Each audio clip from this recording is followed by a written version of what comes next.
Hoy hablaremos de un asunto que despierta la curiosidad de personas en todo el mundo. El libro perdido de María Magdalena. Prepara tu corazón y tu mente, porque vamos a sumergirnos en misterios antiguos, relatos fascinantes y giros que ya han influido en la vida de incontables generaciones. ¿Sabías que existe un evangelio considerado apócrifo atribuido a María Magdalena? Durante mucho tiempo predominó la imagen de la mujer pecadora, arrepentida y casi sin voz, que habría lavado los pies de Jesús y recibido su perdón. Pero una serie de textos antiguos, muchos descubiertos en regiones remotas y en condiciones casi milagrosas, como los hallazgos de Nag Hammadi, sugieren algo muy distinto sobre quién fue esta mujer. Esos documentos nos llegan en fragmentos, no siempre completos, pero repletos de sabiduría y reflexiones extraordinarias que señalan la posibilidad de que María Magdalena fuera una discípula muy cercana a Jesús, tal vez la más dedicada y perspicaz de todas. Este video será más que una simple exposición de hechos históricos. Exploraremos capa tras capa de teorías, evidencias e interpretaciones. Descubrirás curiosidades que sobrepasan la frontera de la historia oficial y se adentran en tradiciones esotéricas, teorías de conspiración e incluso referencias sutiles en el arte renacentista. Todo este viaje mostrará cómo la búsqueda de la verdad puede iluminar y, al mismo tiempo, incomodar. Existen beneficios y perjuicios al desenterrar textos antiguos y reinterpretar figuras históricas. Hay quienes se sienten fortalecidos e inspirados, y hay quienes ven todo esto como una amenaza a la estructura establecida. Así que quédate hasta el final, porque abordaremos desde los pasajes específicos del llamado Evangelio de María hasta la supuesta implicación de Leonardo da Vinci en secretos ocultos. Hablaremos de fechas que van desde el siglo III hasta nuestros tiempos, pasando por el siglo V y llegando a descubrimientos realizados en 1945, cuando se localizaron manuscritos en cavernas cercanas a Nag Hammadi. Hablaremos de intrigas entre apóstoles y discutiremos por qué algunas corrientes del cristianismo ven a María Magdalena como una líder que fue silenciada. Más aún, tendrás un panorama de los impactos sociales de resucitar esta historia.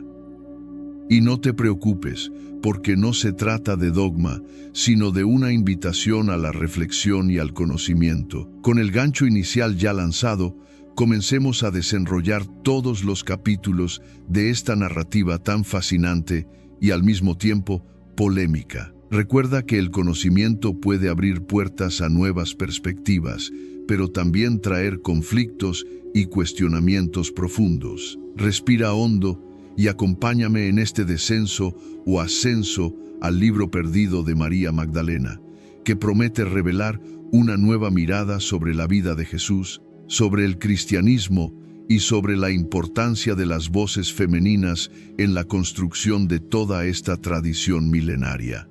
Iniciaremos nuestro viaje abordando primero quién fue María Magdalena según la tradición bíblica canónica. Después veremos cómo esa imagen difiere bastante de lo que encontramos en los llamados textos gnósticos y apócrifos. Solo entonces entraremos en detalles acerca del documento que algunos llaman Libro Perdido de María Magdalena o Evangelio de María Magdalena. Este recorrido en capas es importante para que cada persona comprenda el terreno que pisamos, ya que lidiar con estos textos exige entender tanto el panorama oficial como el escenario de los descubrimientos más recientes o menos conocidos. Comencemos entonces con la imagen popular de María Magdalena. En las narrativas más difundidas, se la retrata como seguidora devota de Jesús, presente en momentos cruciales del ministerio y la pasión. Hay pasajes que la describen siendo liberada de 7 demonios por Jesús, así como otros donde se la muestra visitando la tumba de Jesús tras la crucifixión y presenciando, en primera persona, la noticia de la resurrección. En muchos ambientes prevalece la idea de que María Magdalena era pecadora, posiblemente una prostituta perdonada. Sin embargo, eso puede deberse a confusiones al leer los pasajes bíblicos, donde aparecen otras Marías y otras mujeres. A lo largo de los siglos, la tradición cristiana oficial, especialmente en algunas vertientes, fortaleció esa imagen de mujer arrepentida, sin dar mucho énfasis a la posibilidad de que hubiera sido una discípula influyente. Aquí es donde entran en escena los textos gnósticos, presentando otra perspectiva. Cuando hablamos de gnosticismo, nos referimos a una corriente de pensamiento antiguo que valora, ante todo, el conocimiento interior como vía de salvación. El término gnosis proviene del griego y significa conocimiento espiritual o discernimiento profundo. Para los gnósticos, la materia suele verse como una prisión, y la liberación del alma se alcanza mediante revelaciones que rompen las ilusiones del mundo material. Dentro del cristianismo existieron corrientes gnósticas que interpretaron el mensaje de Jesús con una óptica más espiritualizada y menos ritualista. Fue en ese caldo cultural donde surgieron diversos escritos, entre ellos el Evangelio de María. Este Evangelio, también conocido como Evangelio de María Magdalena, no está completo. Existen algunos códices antiguos, uno en griego, fragmentario, y otro en copto, igualmente incompleto. Se encontraron en distintos momentos de la historia. Una parte importante apareció en lo que hoy llamamos Códice de Berlín en 1896, pero la verdadera relevancia de estos hallazgos solo comenzó a ser clara en el siglo XX, especialmente después del descubrimiento de los manuscritos de Nag Hammadi en 1945. A partir de entonces, la comunidad académica y religiosa comenzó a mirar estos textos con mayor seriedad, intentando entender qué significan para la historia del cristianismo y para la figura de María Magdalena. ¿Por qué llamarlo Evangelio? La palabra Evangelio viene del griego evangelion, que significa buena noticia. En los textos canónicos, como los Evangelios según Mateo, Marcos, Lucas y Juan, tenemos relatos que describen la vida, muerte y resurrección de Jesús, buscando transmitir un mensaje de salvación. En el Evangelio de María, el foco no está en narrar episodios de la vida de Jesús, sino en comunicar enseñanzas espirituales transmitidas a María Magdalena de manera directa. En cierto pasaje, Jesús aparece resucitado, conversa con sus discípulos y explica secretos del reino de los cielos antes de retirarse. Los discípulos quedan confundidos y temerosos. Es María Magdalena quien toma la palabra, los calma y comparte revelaciones que Jesús le confió. Esa historia, por sí misma, ya trae implicaciones profundas. Primero, coloca a María Magdalena en un papel de liderazgo y autoridad espiritual frente a hombres como Pedro y Andrés. Segundo, sugiere que hubo enseñanzas reservadas que Jesús habría transmitido solo a ella, lo que incomoda especialmente a Pedro. En uno de los momentos más llamativos, Pedro dice algo parecido a: ¿acaso ha hablado él en secreto con una mujer y no con nosotros? Esto demuestra cierta molestia ante la idea de que María Magdalena recibiera instrucciones tan sagradas. En respuesta, María relata visiones místicas y una travesía del alma a través de 7 potestades o niveles, donde debe vencer diversas pasiones y apegos hasta alcanzar la plenitud espiritual. Estas descripciones dejan claro el carácter gnóstico del texto, con énfasis en la ascensión del alma a dimensiones superiores y en superar la confusión mental que nos impide reconocer nuestra naturaleza divina. Ese énfasis no aparece de forma tan explícita en los evangelios canónicos. Otro punto relevante es que, en el Evangelio de María, no hay una narración detallada de la crucifixión o la resurrección, pues el foco se centra en las revelaciones espirituales, mostrando que se trata de un texto de naturaleza distinta. La pregunta que intriga a muchos es: ¿Por qué este texto y otros semejantes fueron excluidos del canon bíblico? Para entenderlo, debemos regresar a los orígenes de la Iglesia, cuando existían muchas corrientes diferentes de cristianismo.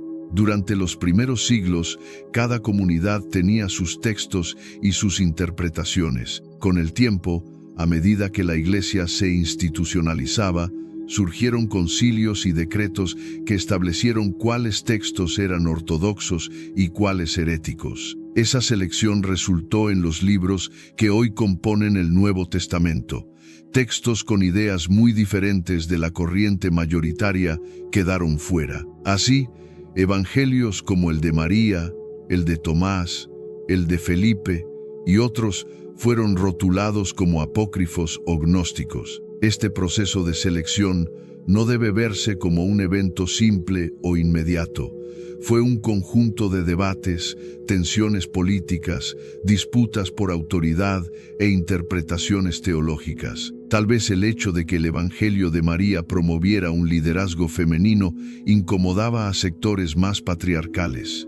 Tal vez la perspectiva mística y la propuesta de salvación basada en el conocimiento interior no armonizaban con una línea que defendía la importancia de sacramentos y una jerarquía sacerdotal definida. Lo cierto es que estos textos permanecieron siglos en la sombra. Muchos fueron destruidos, otros ocultos en cavernas y otros guardados en bibliotecas inaccesibles a la mayoría. Ahora llegamos a una parte fascinante. ¿Cómo y cuándo se redescubrieron estas obras? En el caso de Nag Hammadi, en 1945, unos campesinos encontraron jarras con códices en la región del Alto Egipto.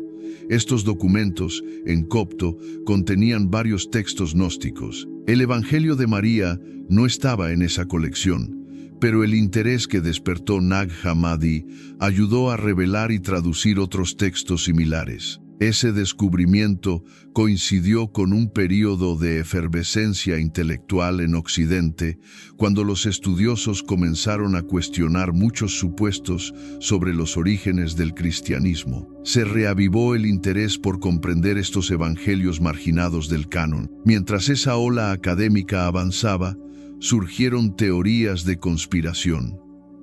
Algunos creen que la Iglesia intentó suprimir estos documentos deliberadamente, temiendo que derrumbaran la base del cristianismo institucional. Otros sostienen que simplemente se descartaron porque no eran coherentes con la doctrina oficial. Sea como fuere, el Evangelio de María y otros apócrifos desafían la forma en que muchas personas entienden a Jesús, al cristianismo y al papel de las mujeres en las primeras comunidades. Ya vimos cuán distinta es la imagen de María Magdalena en estos escritos, pero ¿tuvo algún tipo de relación íntima con Jesús?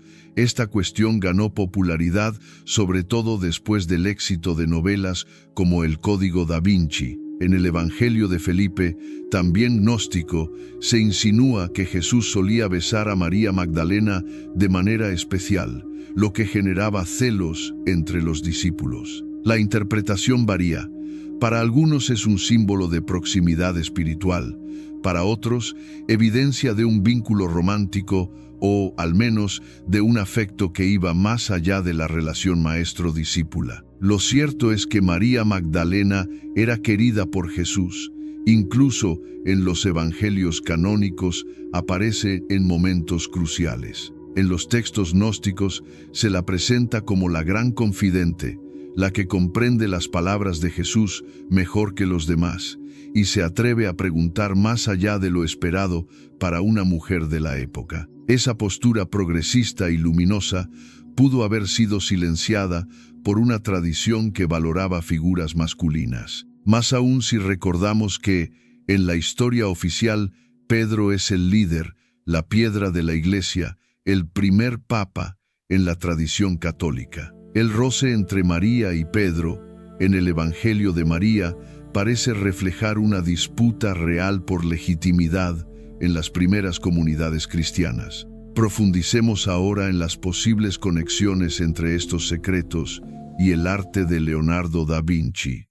Puede parecer un gran salto temporal, pero existen teorías que afirman que, ya en 1452 año del nacimiento de Da Vinci, circulaban manuscritos o tradiciones orales con una visión alternativa de la relación entre Jesús y María Magdalena. Leonardo vivió durante el Renacimiento, época en que se redescubrían textos antiguos.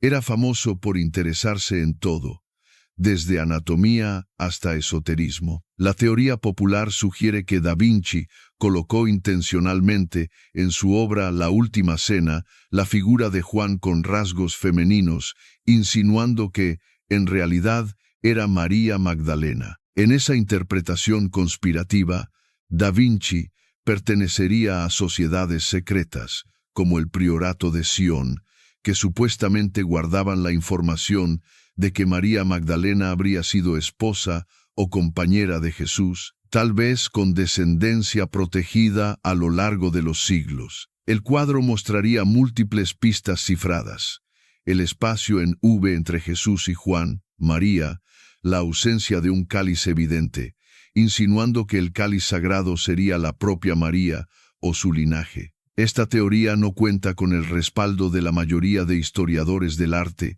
quienes argumentan que era común representar a Juan como joven imberbe. Pero la fascinación es tan grande que muchos siguen tratando de descifrar cada detalle del cuadro, asociándolo a María Magdalena y al hipotético secreto que Da Vinci habría legado. Curiosamente, a pesar de ser un genio de la ciencia y las artes, Leonardo vivió en una época en que la Inquisición aún actuaba.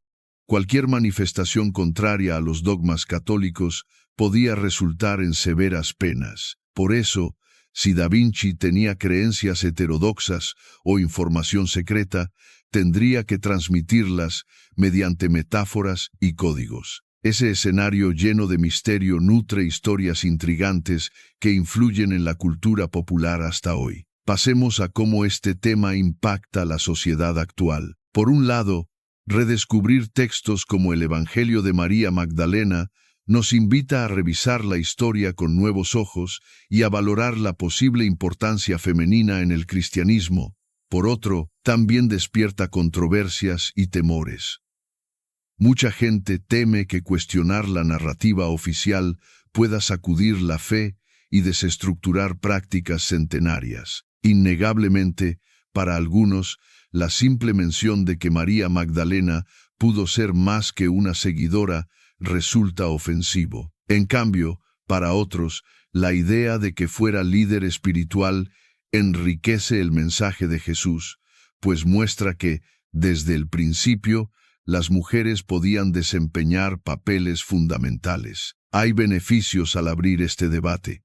Uno es ampliar nuestro entendimiento sobre la diversidad del cristianismo primitivo, entender que hubo disputas, ideas diferentes e incluso evangelios fuera de la Biblia canónica ayuda a comprender cómo se construyó la fe a lo largo de los siglos. Otro beneficio es dar visibilidad a voces olvidadas, como la de María Magdalena, símbolo de fuerza e independencia femeninas en una sociedad patriarcal. Sin embargo, también hay riesgos. Uno es caer en teorías conspirativas desbocadas, donde todo es un gran secreto y nada fiable. Hay quienes usan la existencia de textos alternativos para atacar toda la estructura cristiana o difundir historias sin fundamento. Se necesita discernimiento, pues la tradición canónica también es fruto de siglos de reflexión y no debe ser descartada solo por descubrir textos distintos. Otro riesgo es que, al enfatizar demasiado la posibilidad de una relación romántica entre Jesús y María, algunos se pierdan en el sensacionalismo y olviden la profundidad espiritual de estos escritos, desviando la atención de las lecciones sobre autoconocimiento, trascendencia y amor incondicional. En medio de todo, la figura de María Magdalena sigue intrigando a investigadores y fieles.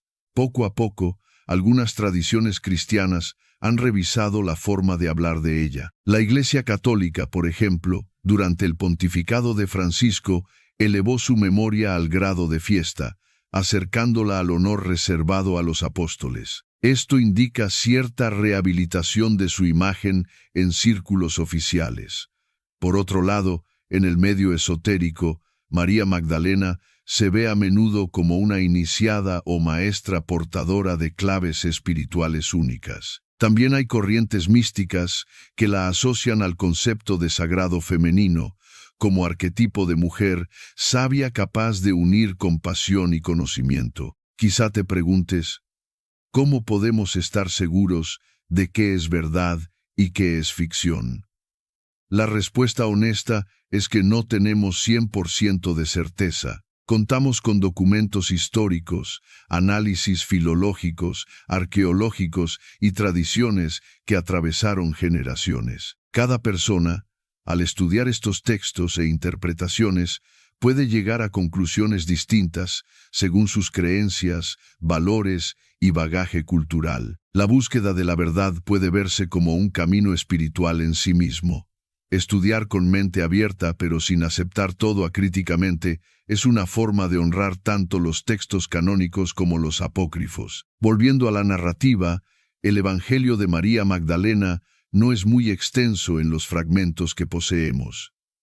Aún así, las palabras que conservamos son lo bastante fuertes para provocar profundos cuestionamientos. En la parte central, María relata una visión del Maestro. Mientras los discípulos están desolados, ella afirma que vio al Señor y que Él reveló secretos del Espíritu. Dice que la verdadera culpa no proviene de una transgresión externa, sino de la ignorancia del verdadero yo, alineándose con la mentalidad gnóstica. Luego describe su diálogo con las potestades y cómo superó cada una hasta contemplar la realidad suprema. Entonces surge la objeción de Andrés y Pedro, que no creen que el Maestro confiara un mensaje tan profundo a una mujer. En ese punto interviene Leví, también llamado Mateo, pidiendo que no se desacredite a María, pues es digna de confianza. Ese pequeño pasaje resume la tensión entre la comunidad que reconocía la autoridad de María y el ala que resistía a aceptar la voz femenina como líder espiritual. Nos lleva a pensar que existían tensiones muy concretas en las primeras comunidades y que María simbolizaba una vertiente mística e igualitaria. Observa cómo esta historia se conecta con la cuestión del lugar de la mujer en la Iglesia a lo largo de los siglos. Si María Magdalena fue realmente esa discípula diferenciada que recibió revelaciones profundas, ¿por qué se impidió a las mujeres, durante la mayor parte de la historia, ejercer funciones sacerdotales o de liderazgo en la Iglesia Católica y otras tradiciones? Esa contradicción muestra cómo un texto apócrifo puede ser revolucionario al ponerse sobre la mesa. Abre posibilidades para reinterpretar toda la historia eclesiástica y formas de espiritualidad que incluyan al femenino en igualdad. Vale la pena mencionar que algunos estudiosos, al analizar la lengua original y la terminología, encuentran similitudes entre este Evangelio de María y ciertos pasajes del Evangelio de Juan, que sí es canónico. Podría indicar que los gnósticos, o algunos redactores de la época, tenían acceso a tradiciones muy cercanas a las que dieron origen al texto joánico. Esa cercanía sugiere que los círculos joánicos eran más abiertos a experiencias místicas y liderazgos femeninos, algo que luego se habría perdido o silenciado. Uno de los elementos más interesantes del Evangelio de María es la metáfora de vencer las potestades, aludiendo a la lucha interior contra pasiones y miedos que mantienen al alma en la ignorancia. Esa idea no está ausente de los evangelios canónicos, pero aquí adquiere un enfoque sistemático, describiendo paso a paso la travesía hacia la liberación total. Ese tipo de enseñanza no contradice necesariamente la doctrina cristiana, pero la expresa en un lenguaje más cercano al esoterismo, algo que para algunos enriquece y para otros desvía. Así, a lo largo de la historia, la Iglesia adoptó una postura más enfocada en los sacramentos y la enseñanza estructurada, mientras la vía gnóstica enfatizaba la interioridad y la experiencia directa de lo divino. Hay quienes argumentan que ambas aproximaciones tienen su lugar y que excluir una empobrece la experiencia religiosa. Por eso muchos grupos hoy buscan reconciliar el cristianismo con ideas gnósticas, rescatando estos textos como fuentes de sabiduría complementaria. Otra capa de curiosidad surge cuando analizamos la postura de investigadores laicos, personas sin compromiso directo con una institución religiosa. Para algunos, el Evangelio de María es señal de que el cristianismo primitivo era más diverso y que la versión ganadora fue solamente una entre varias. Para otros, la existencia de un texto así no disminuye la relevancia de los 4 evangelios oficiales, pues estos habrían sido seleccionados por la comunidad cristiana más amplia y contarían con respaldo histórico y teológico superior. El debate sigue vivo, y cada nuevo fragmento reaviva la curiosidad por lo que aún podemos descubrir. Aunque parezca que ya lo hemos abordado todo, existen otras teorías sobre el propio nombre Magdalena. Algunos estudiosos sostienen que simplemente indica que María era de Magdala, localidad cercana al mar de Galilea. Otros especulan que Magdalena podría ser un título algo así como la torre, que le confería un estatus de firmeza y protagonismo. No hay unanimidad, pero es otra pista para imaginar que, desde los escritos más antiguos, ella poseía una dignidad especial. Avanzando en el tiempo, muchos creen que grupos como los cátaros que prosperaron en el sur de Francia entre los siglos XII y XIII veneraban a María Magdalena como portadora de una tradición secreta. Esa creencia inspiró leyendas según las cuales María habría llegado a Provenza después de la crucifixión de Jesús, difundiendo enseñanzas sagradas. Hay iglesias y capillas dedicadas a ella en la región, lo que refuerza la narrativa de que podría haber vivido allí, propagando una forma de cristianismo místico. Historiadores conservadores no corroboran esta versión, pero el folclore local se mantiene, alimentado por la imaginación de viajeros y novelas sobre el tema. Todas estas perspectivas muestran cuán multifacética es la figura de María Magdalena y la fuerza simbólica que posee.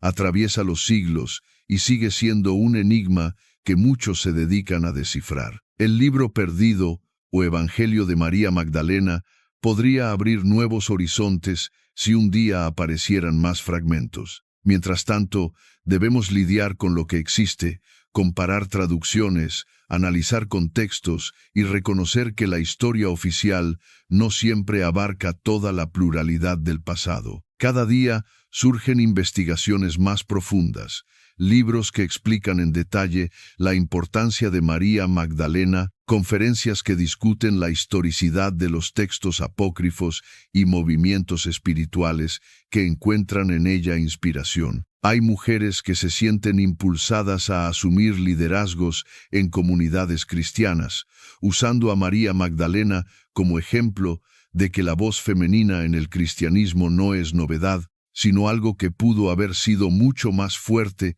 si no hubiese sido silenciado. Además, la presencia de María Magdalena en la iconografía cristiana sigue generando debates. Con frecuencia se la representa con cabellos largos y un vaso de alabastro. En otras imágenes aparece como penitente. Sin embargo, en los últimos años algunos artistas contemporáneos la han retratado con la dignidad de una apóstol, con mantos semejantes a los de otros discípulos o incluso en posición destacada al lado de Jesús, intentando corregir lo que muchos ven como una injusticia histórica. Hablar del libro perdido de María Magdalena también nos lleva a pensar en el simbolismo de la palabra perdido. Hay textos que desaparecen, pero las ideas que contienen pueden sobrevivir de otras formas, en tradiciones orales, rituales secretos o simbolismos ocultos en el arte. Tampoco podemos olvidar que, a lo largo de los siglos, la Iglesia Ortodoxa Oriental conservó tradiciones diferentes de la Iglesia Católica Romana. Tal vez, en algún rincón del mundo, aún existan manuscritos antiguos que un día salgan a la luz y revolucionen lo que sabemos sobre María Magdalena, Jesús y el cristianismo primitivo. Hasta que eso ocurra, la mejor actitud es seguir estudiando, reflexionando y dialogando, sin permitir que el fanatismo o la negación total nos dominen. El equilibrio puede encontrarse al reconocer que, sí, hubo más diversidad en los primeros tiempos de la fe cristiana de lo que imaginábamos, sin por ello descartar la tradición que se formó. La memoria de María Magdalena, tal como aparece en los textos apócrifos, puede fomentar una espiritualidad que valore lo femenino y el conocimiento interior. Esto puede beneficiar a quienes buscan comprender la totalidad del ser humano en relación con lo divino, aunque también provoque reacciones intensas de quienes ven en la tradición canónica la única vía segura de salvación. En última instancia, si hay un legado claro en este Evangelio de María Magdalena, o libro perdido, es el llamado a reconocer que cada individuo puede entrar en contacto directo con lo divino, superar sus miedos y confusiones y hallar la verdad en su interior. Es, al mismo tiempo, un mensaje de empoderamiento femenino, mostrando que una mujer podía ser la guardiana de revelaciones grandiosas. Y, por otro lado, un recordatorio de cómo la historia humana está marcada por disputas de poder, por elecciones que se vuelven ortodoxia y por el olvido deliberado o accidental de ciertas voces. A esta altura ya habrás notado que el tema es inagotable. Las teorías sobre María Magdalena y su supuesto libro perdido se multiplican conforme profundizamos y nos abrimos al terreno de la imaginación. Lo que no podemos negar es que la simple existencia de un evangelio que lleva su nombre, describiendo diálogos espirituales y conflictos entre discípulos, basta para que muchos la consideren figura clave del cristianismo naciente. Aunque ese evangelio no sea canónico, puede contener señales valiosas sobre las diversas formas de vivir el seguimiento de Jesús. Así, concluimos este largo viaje. Espero que hayas aprendido algo nuevo sobre la historia, la espiritualidad y las grandes preguntas que rodean el libro perdido de María Magdalena. Probablemente salgas de aquí con más interrogantes que respuestas definitivas, y ese es uno de los signos de que el conocimiento verdadero sigue vivo en nuestra búsqueda. A fin de cuentas, la fe y el estudio caminan de la mano, y es en ese juego de luces y sombras donde crecemos como seres espirituales y racionales.